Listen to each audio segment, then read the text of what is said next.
Кенен Әзірбаевтың 140 жыл мерейтойына арналған «Жыр дүлдүлі Кенен» атты республикалық челленджді Кенен атамыздың немересі Мұхтар Бақытжанұлы Әзірбаевқа жолдаймыз. Жамбыл жыр.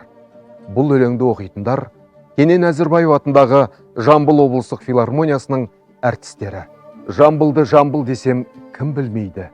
Өлеңнің ордасына кім кірмейді? 50 жыл ертіп жүрген ардақты ата, домбыраң құлағымда күмбірлейді. Бір күні Жамбылды ойлап қиялдадым. Көз ілмей төсегіме сыя алмадым. Кененжан дейтін сөзі еске түсіп, өзімді өзім сөгіп ұялғаным. Бұйырмай тәуір көлік, тәуір тағам, өнерді беріп еді тәңір саған. Ақынның бұлбұлы деп бұл жәкеңді көрген ел жет суда таңырқаған. Екейден 50 ақын 80 бақсы, ел жинап сарыбайы болған жақсы. Ертеден ел аузында осы сөз бар, Кененің содан бастап толған бақшы.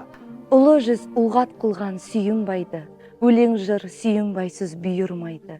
Ақындар сүйінбайды атамаса, баяғы басқан ізі шиырлайды. Ұстазы Сүйінбайдың қабан ақын, ұлы жүзде бас еген тамам ақын, нағашысы жалайыр қабанды деп, Жамбыл атам айтатын маған атын.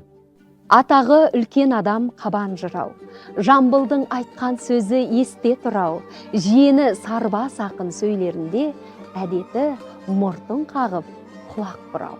Дүниеде Жамбыл сыры жан сырымдай, енді мен сон айтамын жасырынбай.